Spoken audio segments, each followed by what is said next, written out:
Hello friends, welcome to all. Today we will discuss about chromophore. Chromophore is an unsaturated part of an organic molecule which is responsible for imparting the color to that molecule.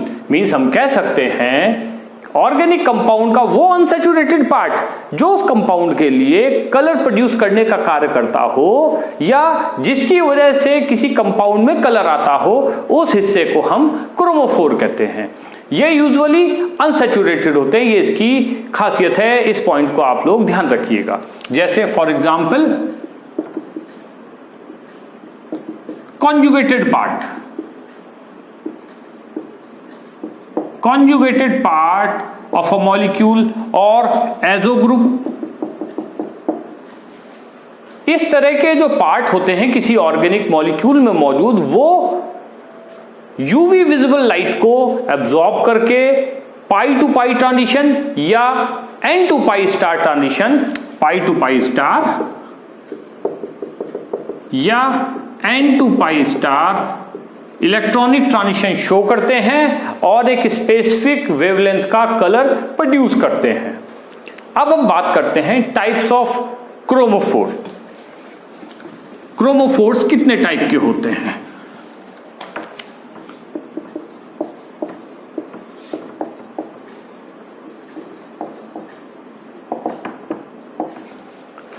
On the basis of the types of electronic transitions, chromophore can also divide it into two classes. A part of group having only pi electrons. These kind of organic compound shows only, these type of organic compound show only pi to pi electronic transition.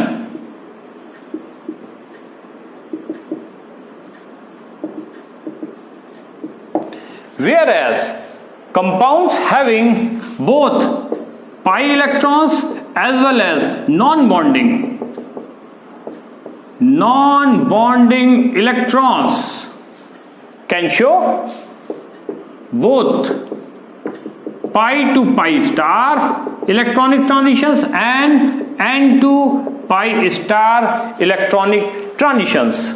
तो electronic transitions के basis पर हम chromophore को भी दो class में बांटते हैं। वो क्रोमोफोर जो केवल pi to pi electronic transitions के थ्रू कलरेशन प्रोड्यूस करते हैं, और दूसरे वो जो N to pi star electronic transition के थ्रू कलरेशन प्रोड्यूस करते हैं। तो हमारे पास ये तो कॉमन हो गया, क्योंकि जिसमें पाई बॉन्ड और लोन पेयर दोनों होंगे उसमें दोनों तरह के ट्रांजिशंस मिलेंगे, जिसमें केवल पाई बॉन्ड्स होंगे उनमें केवल pi to pi electronic transitions मिलेंगे। एग्जांपल जैसे एल्कीन्स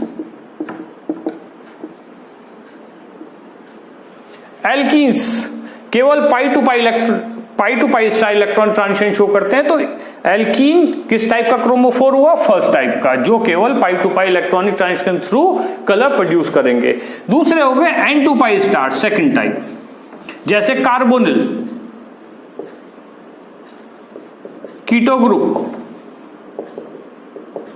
एजो ग्रुप, इनके पास लोन पेयर भी है और साथ में पाई बॉन्ड भी है। कीटोन में भी एक पाई बॉन्ड, एक सिग्मा, तो पाई टू पाई स्टार भी होगा, लोन पेयर भी है ऑक्सीजन के पास, तो ये N to pi star electronic transition भी शो करेंगे। इस तरीके से हम देखते हैं ये दो तरह के आपके क्रोमोफोर्स विभिन्न प्रकार के कंपाउंड्स में मिलते हैं।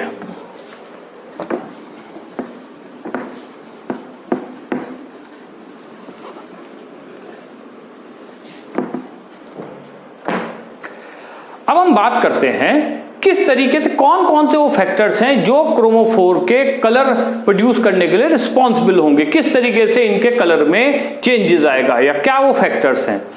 तो जब भी किसी कंपाउंड में अनसैचुरेटेड ग्रुप्स होते हैं, अनसैचुरेटेड ग्रुप्स होने की वजह से इनके पाई इलेक्ट्रॉन्स जो वीक बॉन्ड भी कहा जाता है, यानी कि उनके पाई इलेक्ट्रॉन्स के पाई टू पाई ट्रांजिशन में एनर्जी गैप क्या होता है? बहुत कम होता है। ये हम अपनी last class types of electronic transitions में पढ़ चुके हैं, वो आप YouTube पर देख सकते हैं। मैं इस इस वीडियो के अंत में डिस्क्रिप्शन में उस वीडियो का लिंक भी डाल दूंगा। तो वहां पर आपको टाइप्स ऑफ इलेक्ट्रॉनिक ट्रांजिशंस मिल जाएंगी, जिसमें हम देखते हैं पाई टू पाई इलेक्ट्रॉनिक ट्रांजिशन के लिए हमें बहुत कम ऊर्जा की आवश्यकता होती है। तो इस तरह के कंपाउंड जिनमें पाई इलेक्ट्रॉन्स होते हैं वो आसानी से यूवी विजिबल रेडिएशन को एब्जॉर्ब करके अपनी नेक्स्ट हाई एनर्जी स्टेट में चले जाते हैं। जब वो वापस आते हैं तो same amount of energy release करते हैं, जो हमें कलर की फॉर्म में दिखाई देती है, जिससे कि कंपाउंड को कलर आता है।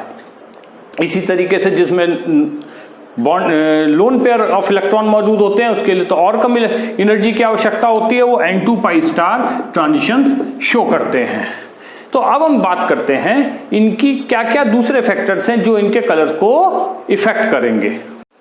हम बात करते हैं factors affecting nature of chromophores, कि वो कौन से फैक्टर्स हैं जो क्रोमोफोर की नेचर को इफेक्ट करते हैं, जिससे कि उसकी कलरेशन में चेंजेस आते हैं। तो सबसे पहला इसमें आता है इलेक्ट्रॉन डेंसिटी।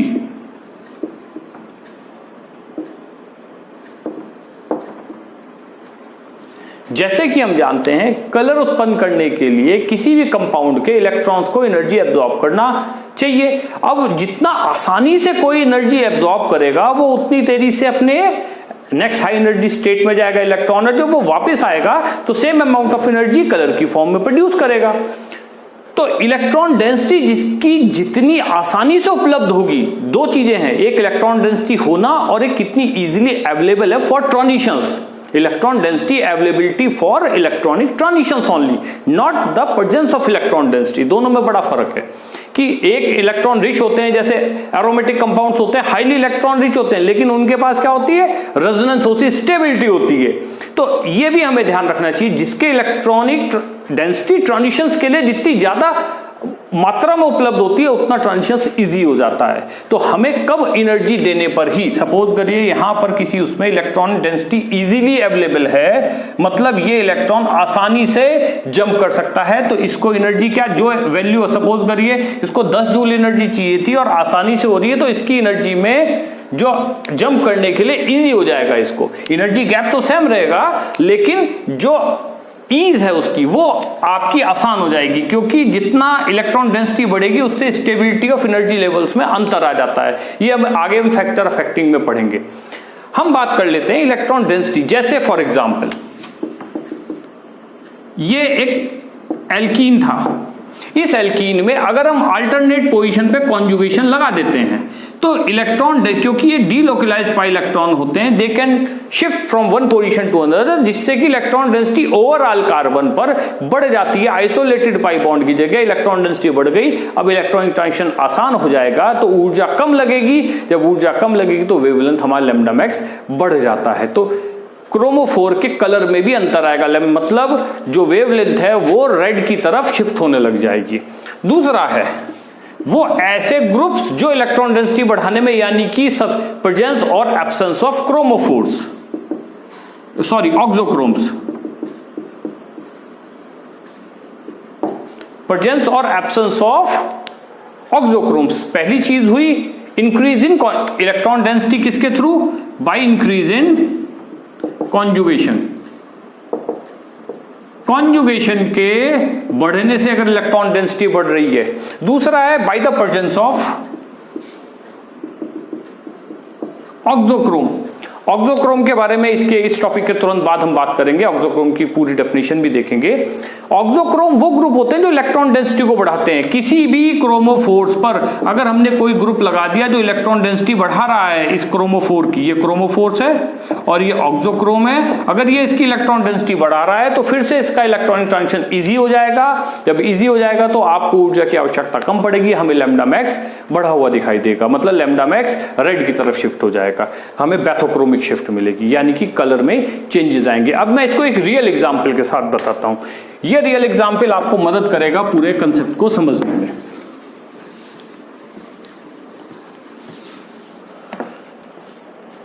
गाजर, जो कैरेट होती है, कैरेट का रंग नारंगी होता है, ऑरेंज कलर की होती है, जिसमें जो पिगमेंट है, जो कलरेशन प्रोड्यूस करता है, जो क्रोमोफोर है, वो है उसका बीटा कैरोटीन। बीटा कैरोटीन कैसा होता है, ऑरेंज। ये कैरेट में मिलता है। ये इसका क्रोमोफोर है।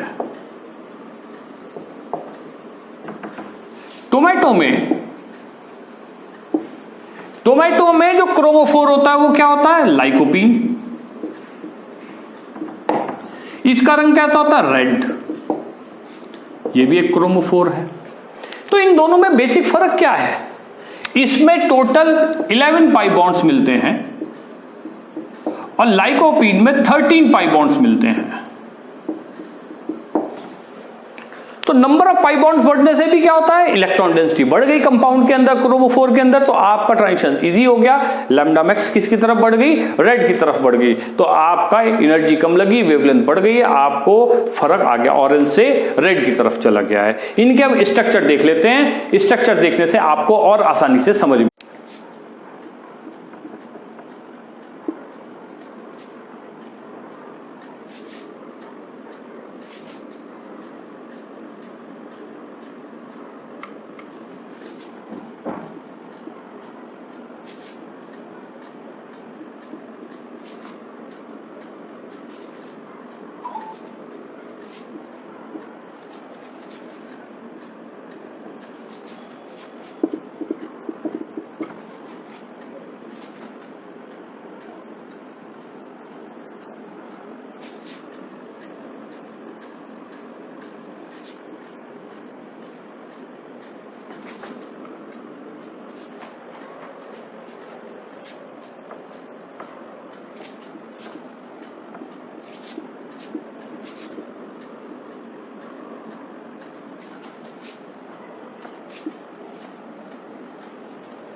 जैसे कि हम देखते हैं ये बीटा कैरोटीन और ये मैंने लाइकोपीन के स्ट्रक्चर बनाए हैं। इनको बनाने के लिए इनको याद रखने के लिए मैं आपको ट्रिक सिखा देता हूं। अगर आप यहां से नंबरिंग, इसको नंबरिंग कर लीजिएगा। ये पोजीशन 1 दी, इसके बराबर साइक्लोहेक्सेन का बनाया, यहाँ पे 2 मिथाइल ग्रुप लगेंगे, एक ऊपर सिंगल। अब इसको 1 2 3 4 करते चले जाएंगे तो ये 18 कार्बन आएगा। टोटल 18 कार्बन है। और अगर लाइकोपीन में ऐसे बनाना हो तब आप लोग यहाँ पे 1 कार्बन दे दें और इसको लास्ट में 32 कार्बन तक जाएगा। 1 2 3 4 5 6 7 8, तो 32 कार्बन की चेन बनती है इसमें। इसमें अल्टरनेट पोजीशन पे डबल बॉन्ड, इसमें फर्स्ट में डबल सिंगल डबल, यहां पे अल्टरनेट चलेगा, लेकिन इस वाले केस में यहां पर 4th to 5th और इधर लास्ट में ये जो आपका 29 to 30 वाला है, यहां पर आपका डबल बॉन्ड नहीं आएगा लाइकोपीन में। इस तरीके से आप स्ट्रक्चर याद भी रख सकते हैं अगर आपको एग्जाम में बनाना है। बीएससी के स्टूडेंट्स के लिए खासतौर पे क्वेश्चन आता है। ठीक है, तो ये 2 कंपाउंड हैं जिनमें विशेष तौर पे आपको ध्यान रखना चाहिए क्या डबल बॉन्ड की प्रेजेंस से क्या फर्क पड़ा। एक में देखिए गौर करिए 11 पाई बॉन्ड्स हैं, अगर इसमें काउंट करेंगे 1 2 3 4 5 6 7 8 9 10 और ये एक 11 टोटल, और इसमें आपके कितने निकल के आएंगे? 13 पाई बॉन्ड्स आएंगे। तो इनमें कितने पाई इलेक्ट्रॉन्स आ गए? उसमें फर्स्ट में आ गए 22 पाई इलेक्ट्रॉन्स, इसमें आ गए 26 पाई इलेक्ट्रॉन्स। तो इनमें इलेक्ट्रॉन डेंसिटी में अंतर है। इलेक्ट्रॉन डेंसिटी में अंतर होने की वजह से तो जब हम इसको देखते हैं, ये 455 नैनोमीटर पर अपनी वेवलेंथ पर आपकी कलरेशन देता है, यानी कि ये आपका ब्लू कलर एब्जॉर्ब करता है। ये ब्लू वेवलेंथ को एब्जॉर्ब करेगा, ये एब्जॉर्बेंस की है। और कलर प्रोड्यूस क्या करेगा बीटा कैरोटीन? ऑरेंज, ये प्रोड्यूस वाला कलर है।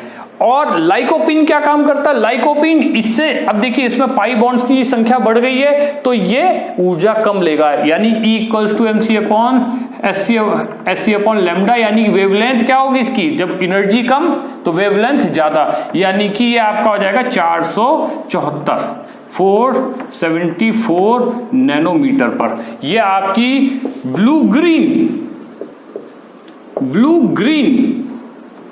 एनर्जी को एब्जॉर्ब करेगा, ये एब्जॉर्बेंस की है, और एमिट क्या करेगा, ये आपका रेड कलर शो करेगा। जब एनर्जी आएगी तो हमें कैसे मिलेगी, रेड कलर। तो इस तरीके से हम नंबर ऑफ पाई बॉन्ड्स के बढ़ने से वेवलेंथ किस तरीके से रेड की तरफ शिफ्ट हो गई है, ये चीज हम समझ सकते हैं। अब हम बात करते हैं ऑक्सोक्रोम्स पर, इसके बाद हम बात करेंगे ऑक्सोक्रोम्स की। अब हम बात कर लेते हैं ऑक्सोक्रोम की।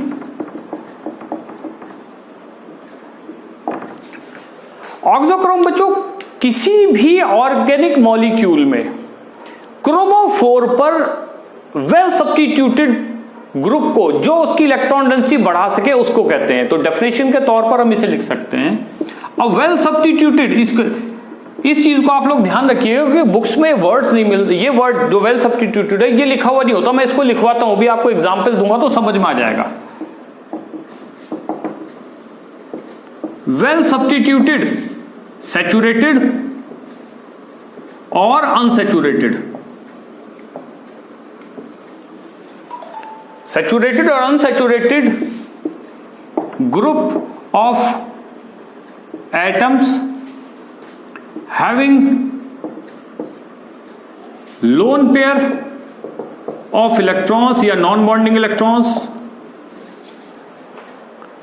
ऑन अ क्रोमोफोर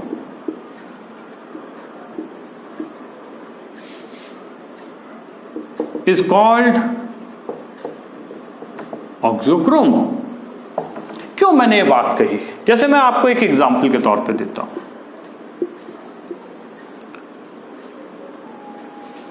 सपोज करिए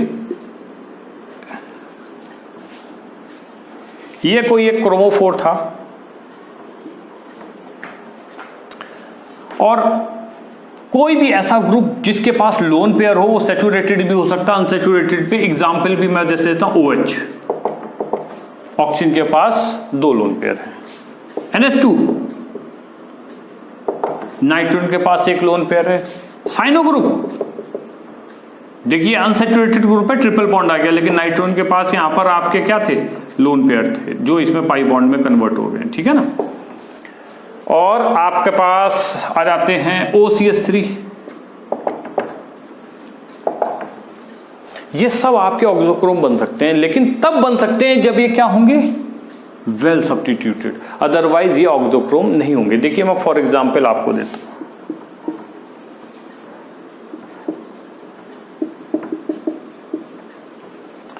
अब मैं आपसे पूछता हूं कि इनमें से इस कंपाउंड में कितने ऑक्सोक्रोम मौजूद हैं। इस बात को जरा ध्यान से दीजिएगा, ये बड़ा इंपॉर्टेंट क्वेश्चन है। इस गिवन कंपाउंड में how many auxochromes are present. तब आप जवाब देते हैं सर 3, 2 OH क्योंकि हमने OH पढ़ा हुआ है, और 1 NH2। गलत जवाब, इसमें 2 ऑक्सोक्रोम मौजूद हैं, एक OH और एक NH2। Both this NH2 and OH group work as oxochrome, but this is not an oxochrome. ये ऑक्सोक्रोम नहीं है क्योंकि ये वेल सब्स्टिट्यूटेड नहीं है और क्रोमोफोर की इलेक्ट्रॉन डेंसिटी पे कोई प्रभाव नहीं डाल सकता है। कैसे? Double bond single bond, double bond single bond, double bond single bond, double bond single bond, double bond, ये वाला हिस्सा इसका क्या है, क्रोमोफोर है। दिस इज, ये क्या है, क्रोमोफोर जो कलर प्रोड्यूस कर रहा है। अब इसकी इलेक्ट्रॉन डेंसिटी OH के पाई इलेक्ट्रॉन नहीं बढ़ा सकते क्योंकि single bond single bond single bond single bond, और इन पाई इलेक्ट्रॉन्स को आगे शिफ्ट होने के लिए कॉन्जुगेशन चाहिए जो इसको यहां नहीं मिल रहा है। इसका मतलब ये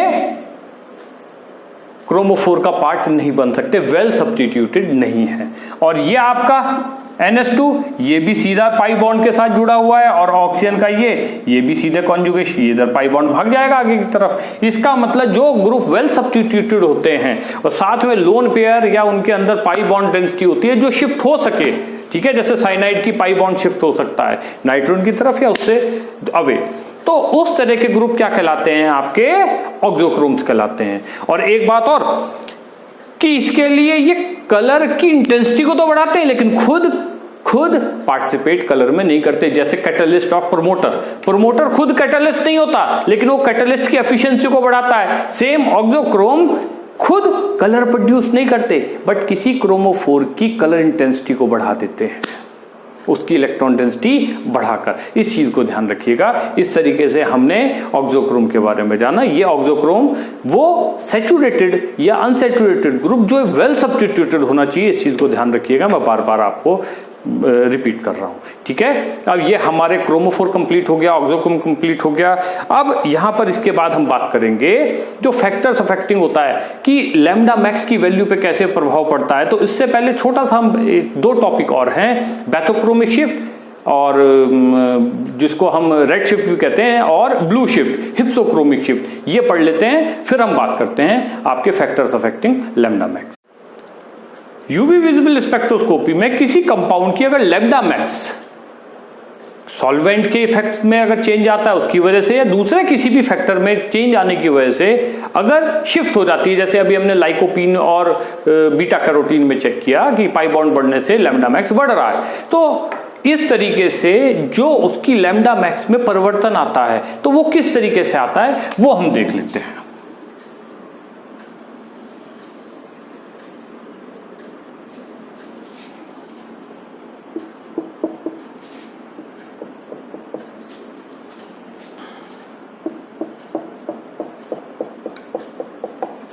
यहां पर हम लैम्डा मैक्स भी पढ़ लेंगे। What is lambda max, what is P max,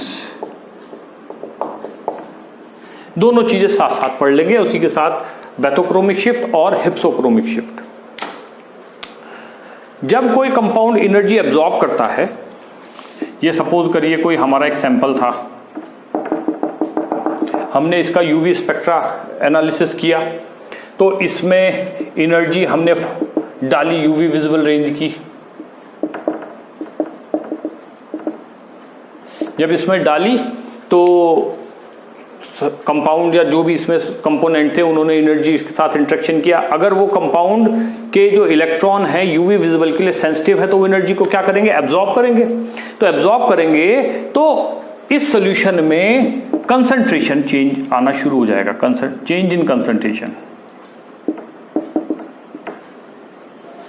change in concentration मतलब जब जिस स्टेट पर कंसंट्रेशन में चेंज मैक्सिमम आएगा, यानी कि उस स्टेट पर हम कह सकते हैं जिस पर मैक्सिमम चेंज होगा कंसंट्रेशन में, उस जगह मोस्ट सेंसिटिव होगा, मोस्ट सेंसिटिव होगा ये कंपाउंड उस पर्टिकुलर एनर्जी की वेवलेंथ के। बात मेरी एक बार दोबारा से मैं वो समझा देता हूं कि जिस वक्त इस मतलब आपने एनर्जी डाली, सॉल्यूशन में चेंजेस आने शुरू हुए, और जिस वक्त सॉल्यूशन में सबसे ज्यादा चेंज आएगा, रेट ऑफ चेंज मैक्सिमम होगा, उस वक्त यानी कि हम कहेंगे कि भाई मोस्ट सेंसिटिव है इस एनर्जी की। आपने एनर्जी डाल रहे हैं, जो रेंज डाली है स्पेक्ट्रम की रेंज, उस रेंज में उस पर्टिकुलर वेवलेंथ पर यह सॉल्यूशन क्या होगा, मोस्ट सेंसिटिव होगा। तो मोस्ट सेंसिटिव स्टेट पर जो वेवलेंथ ऑफ एब्जॉर्बेंस होती है उसको हम लैम्डा मैक्स कहते हैं, उसको हम लैम्डा मैक्स कहते हैं। मतलब वो वेवलेंथ जिस एब्जॉर्बेंस पर, वो वेवलेंथ एनर्जी की जिस पर जो सेंसिटिविटी है वो मैक्सिमम हो, या जिस पर एब्जॉर्बेंस मैक्सिमम हो, ठीक है ना, at the wavelength eight which absorbance of energy is maximum किसी भी सैंपल के द्वारा, वो उस कंपाउंड के लिए क्या कहलाती है, उस वक्त लैम्डा मैक्स कहलाती है। तो सपोज करिए किसी सैंपल ने इस एनर्जी की यहां सर मतलब इस वैल्यू से स्टार्ट करके यहां इस एनर्जी की ये वेवलेंथ है, सपोज करिए यहां पर 10 to लेकर 100 तक उसने वेवलेंथ एब्जॉर्ब हमने उस सैंपल पे डाली, ठीक है। अगर हम वेवलेंथ की रेंज में जाते हैं, हमने इसको 200 रेंज मान ली और ये 300 रेंज मान ली, ये यूवी विजिबल स्पेक्ट्रम में आ गई है, ठीक है जी। 200 से डालनी शुरू करी, 300 तक पहुंच गए डालते डालते, और हमें पता लगा 250 पर वेव 250 नैनोमीटर पर, ये नैनोमीटर में चल रही, ठीक है। एब्जॉर्बेंस जो थी मैक्सिमम थी, जो ये एब्जॉर्बेंस है, वाई एक्सिस पे एब्जॉर्बेंस चल रही है, इस पर क्या थी, मैक्सिमम एब्जॉर्बेंस हमें मिला।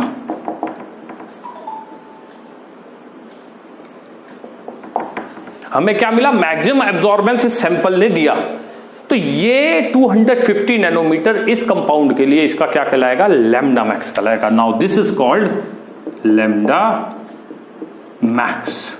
ये क्या कहलाएगा, इसका लैम्डा मैक्स कहलाएगा। तो ये होती है लैम्डा मैक्स। अब अगर आपने सॉल्वेंट में चेंज किया, कॉन्जुगेशन में चेंज किया, number of pi bonds compound में बढ़ा दिया, उसकी वजह से एनर्जी एब्जॉर्ब करने की क्षमता कंपाउंड की बदल जाती है, जिसकी वजह से इसकी वेवलेंथ में चेंज आने, ये एब्जॉर्बेंस सेंसिटिविटी क्या हो जाती है, एक सैंपल की चेंज, मतलब सारा खेल सेंसिटिविटी का, absorbance rate of change in concentration, वो चेंज हुआ तो आपकी लैम्डा मैक्स परिवर्तन होगी। सपोज करिए आपने सेम कंपाउंड में, इस सेम सैंपल में कॉन्जुगेशन बढ़ा दिया, आपने क्या किया, कॉन्जुगेशन बढ़ा दिया, कॉन्जुगेशन बढ़ा दिया, इलेक्ट्रॉन डेंसिटी इजी हो गई, आसानी से मिल रही है, इलेक्ट्रॉन ट्रांजिशन आसानी से होगा। जब आसानी से होगा तो आपको एनर्जी कम लगेगी ट्रांजिशन के लिए, एनर्जी कम हुई तब आपका लैम्डा मैक्स क्या हो गया है, बढ़ गया। अब लैम्डा मैक्स यहां ना आके ये जो शिफ्ट है, ये जो पीक है, जो पीक आया है वो ग्राफ कहीं इस तरीके से आएगा, यानी कि लैम्डा मैक्स का क्या हो जाएगी, एनर्जी तो उतनी एब्जॉर्ब होनी है जितनी हो रही थी, ठीक है ना, लेकिन आपका क्या हो गया,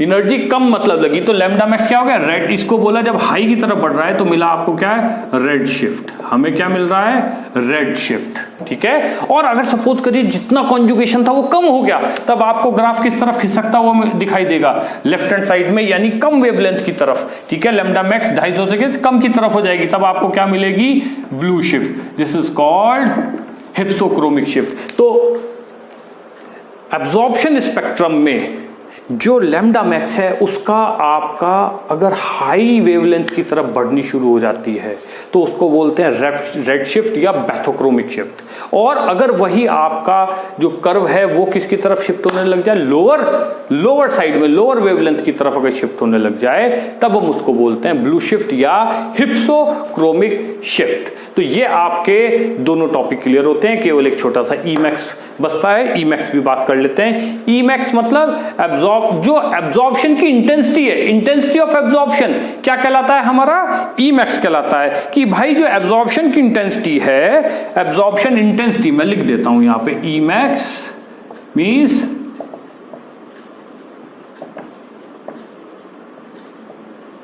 इंटेंसिटी, एब्जॉर्प्शन इंटेंसिटी, ये हमारा ई मैक्स कहलाता है। इसको एब्जॉर्प्टिविटी भी कहते हैं, और एब्जॉर्प्टिविटी ये ई मैक्स कहलाता है। लैम्बर्ट बियर लॉ में जब हम एब्जॉर्बेंस की इक्वेशन निकालते हैं तो A equals to E L and C, where L is length of the sample and C is the concentration of solution, E is E max। कितना इंटेंसिटी है, absorption की इंटेंसिटी है, वो इसकी क्या कहलाती है, ई मैक्स कहलाती है। तो इसके साथ हमारा ये टॉपिक पूरा होता है। लास्ट टॉपिक में इस यूनिट का जो हमारा लास्ट टॉपिक है वो है फैक्टर्स अफेक्टिंग लैम्डा मैक्स। इसके बाद हम बात करते हैं फैक्टर्स अफेक्टिंग लैम्डा मैक्स।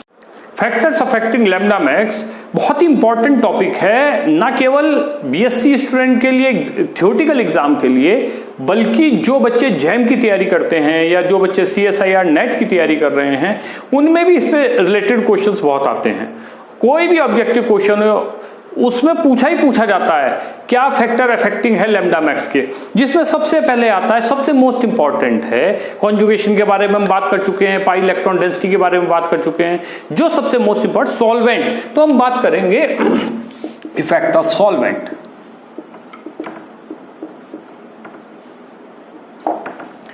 ये बिल्कुल लाइक प्रिंसिपल की तरीके से है। जैसे हम बात करते हैं कि जो जैसा कंपाउंड होता है उसके साथ, उस सॉल्वेंट के साथ वो कंफर्टेबल फील करता है।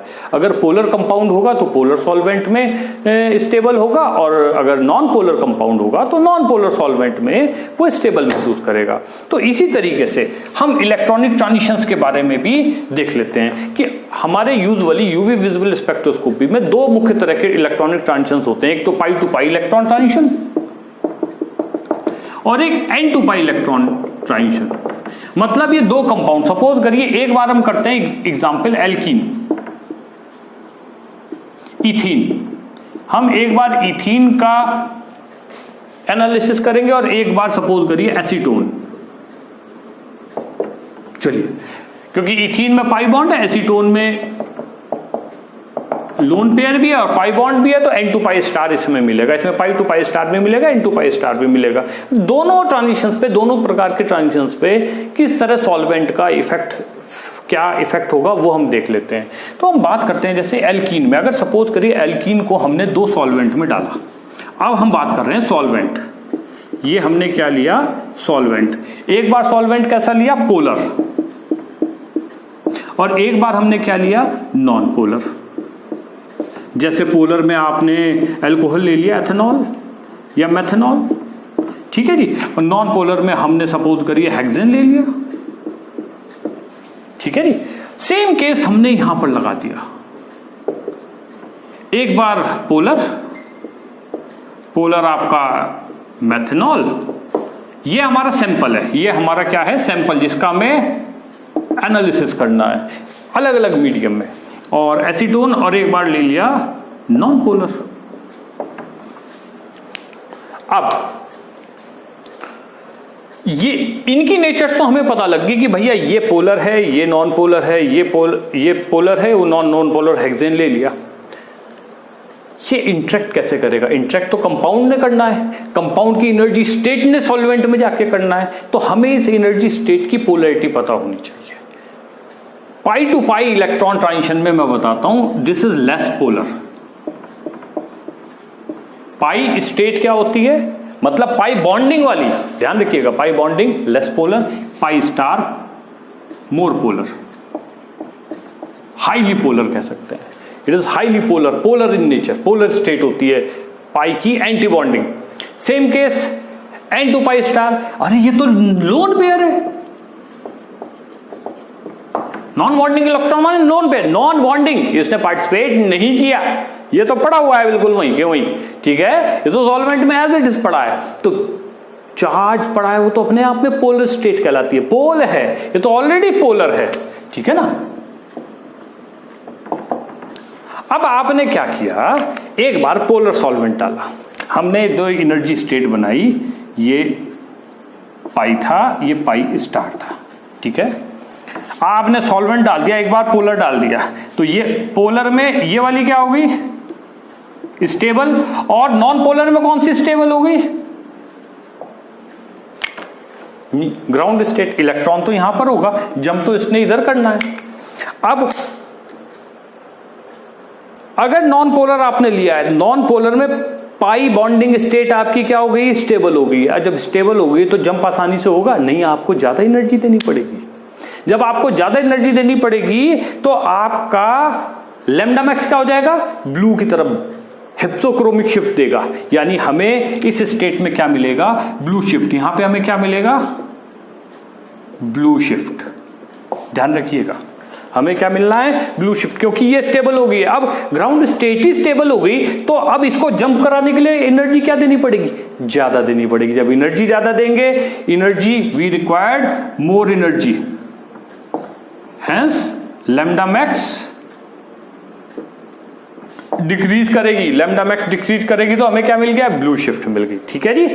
अब यहां पर पाई स्टार जो एक्साइट, मतलब अभी एक्साइट हुआ नहीं, एक्साइट होके कहां जाएगा, स्टेबल। तो ये तो हम ऑर्गेनिक में बेसिक कंसेप्ट पढ़ते ही हैं, रिएक्शन ऑलवेज उस डायरेक्शन में मूव करती है जिस डायरेक्शन में स्टेबल प्रोडक्ट बन रहा हो। तो यहां से आसानी से, भाई ये कम स्टेबल है, ये ज्यादा स्टेबल है, सॉल्वेंट की इफेक्ट की वजह से इलेक्ट्रॉन तेजी से यहां पहुंच जाएगा, आसानी से जंप करेगा।